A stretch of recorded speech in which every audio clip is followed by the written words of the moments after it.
আমরা অনেকেই আছি যারা শাহী পনির খেতে ভীষণ পছন্দ করি, আর তাই রেস্টুরেন্টে গিয়ে অনেকগুলো টাকা খরচ করে শাহী পনির অর্ডার করি। কিন্তু রেস্টুরেন্টের মতো শাহী পনির বাড়িতে বানানো যে কতটা সহজ সেটাই এবার দেখে নিন। এটা বানানোর জন্য আমি প্রথমে 250 গ্রাম পনির বড় বড় পিস করে কেটে নিয়েছি। এবার একটা কড়াতে 1 টিস্পুন বাটার দিয়ে তার মধ্যে পনিরগুলো দিয়ে দিচ্ছি। পনিরগুলো হালকা একটু বাটারে নেড়ে নেব, বেশি ডিপ ফ্রাই করব না, তাহলে কিন্তু পনিরের মধ্যে একটা স্পঞ্জি ভাব চলে আসবে, তাতে খেতে ভালো লাগবে না। আমার পনিরগুলো ভাজা হয়ে গেছে, এবার পনিরগুলো একটা জায়গায় তুলে রাখব। এবার ওই কড়াতেই আরো 1 টিস্পুন বাটার দিয়ে দিচ্ছি। আপনারা বাটারের জায়গায় সাদা তেলও ইউজ করতে পারেন। বাটারটা গরম হলে এর মধ্যে একে একে দিয়ে দেব একটা তেজপাতা। তেজপাতাটা একটু ছিঁড়ে দেবেন, তাতে এর গন্ধটা ভালো হয়। একটা শুকনো লঙ্কা, 1 টিস্পুন গোটা জিরে, 1/2 টিস্পুন গোটা গোলমরিচ, 4টে ছোট এলাচ, 4টে লবঙ্গ, একটা ডালচিনির ছোট স্টিক, একটা জয়িত্রী, একটা স্টার অ্যানিস। এবার সবকিছুকে 1 মিনিট ভালো করে ভেজে নেব। এগুলো একটু ভাজা হয়ে গেলে এর মধ্যে একে একে অ্যাড করব 2টো মিডিয়াম সাইজের পেঁয়াজ কুচি, 5 থেকে 7 কোয়া রসুন, 1 ইঞ্চি আদা, ঝালের জন্য 2টো কাঁচা লঙ্কা। এবার এগুলোকে 7 থেকে 10 মিনিট খুব ভালোভাবে ভেজে নেব। এই স্টেপটা কিন্তু খুব ইম্পর্টেন্ট, কারণ এগুলোকে কিন্তু ভালোভাবে না ভাজলে গ্রেভিতে মশলার কিন্তু কাঁচা গন্ধ থেকে যাবে।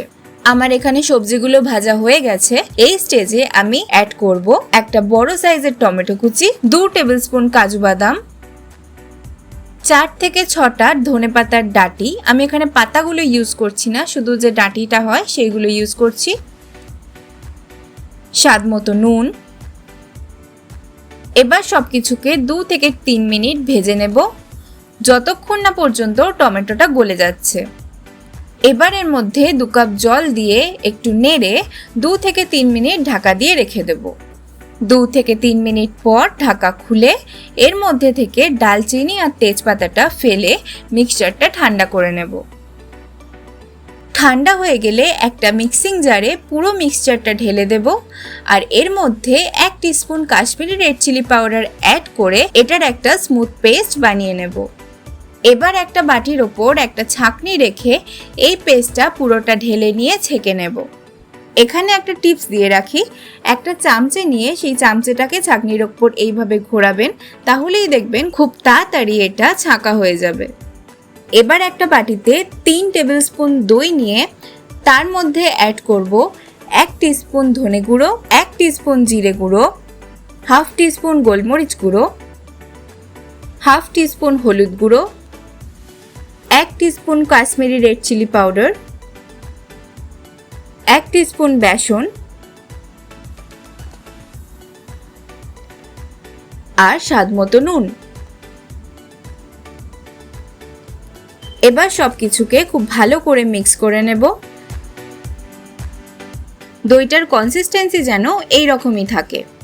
এবার একটা কড়ায় 2 টেবিলস্পুন তেল দিয়ে দিচ্ছি আর দিচ্ছি 1 টিস্পুন বাটার। এবার বাটার আর তেলটা গরম হয়ে গেলে তার মধ্যে দিয়ে দেব 1 টিস্পুন রসুন বাটা, 1 টিস্পুন কাসুরি মেথি আর কালারের জন্য দিয়ে দিচ্ছি 1 teaspoon Kashmiri red chilli powder. এটাই কিন্তু খুব একটা বেশি ঝাল হয় না। এবার সবকিছুকে 15 থেকে 20 সেকেন্ড ভেজে নেব। এই রসুন আর কাসুরি মেথির গন্ধটা রান্নায় জাস্ট অসাধারণ লাগে। এবার এর মধ্যে আগের থেকে যে দইয়ের পেস্টটা করে রেখেছিলাম সেই পেস্টটা এর মধ্যে দিয়ে দিচ্ছি। এবার দইয়ের পেস্টটা মশলাটার সাথে খুব ভালোভাবে কষে নিতে হবে যতক্ষণ না পর্যন্ত তেলটা ছেড়ে আসছে।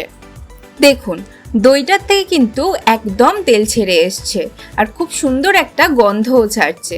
এই স্টেজে এর মধ্যে দিয়ে দেব আগের থেকে পেঁয়াজ রসুন টমেটো দিয়ে করে রাখা গ্রেভিটাকে এবার মশলাটার সাথে 7 থেকে 10 মিনিট খুব ভালোভাবে কষিয়ে নেব। 7 থেকে 10 মিনিট পর দেখবেন গ্রেভিটার কালারটা একটু লালচে হয়ে এসছে। এবার এর মধ্যে অ্যাড করব স্বাদ মতো নুন, মনে রাখবেন দইয়ের পেস্ট আর পেঁয়াজ রসুনের গ্রেভিটায়ও কিন্তু আমি আগের থেকে নুন দিয়েছি। দিয়ে দিচ্ছি 1 টিস্পুন চিনি আর 1 টিস্পুন গরম মশলা গুঁড়ো। এবার সবকিছুকে গ্রেভিটার সাথে একবার ভালো করে মিশিয়ে নিয়ে এর মধ্যে দিয়ে দিচ্ছি আগের থেকে ভেজে রাখা পনিরগুলো। দিচ্ছি শুকনো খোলায় ভাজা 1 টেবিলস্পুন কসুরি মেথি। যেহেতু এটা শুকনো খোলায় ভাজা তাই এটা হাত দিয়ে ঘষলে গুঁড়ো হয়ে যাবে। দিয়ে দিচ্ছি 2 টেবিলস্পুন ধনেপাতা কুচি আর দিচ্ছি 3 টিস্পুন ফ্রেশ ক্রিম। এবার সবকিছুকে একবার নেড়ে নিলেই রেডি জিভে জল আনা শাহি পনির।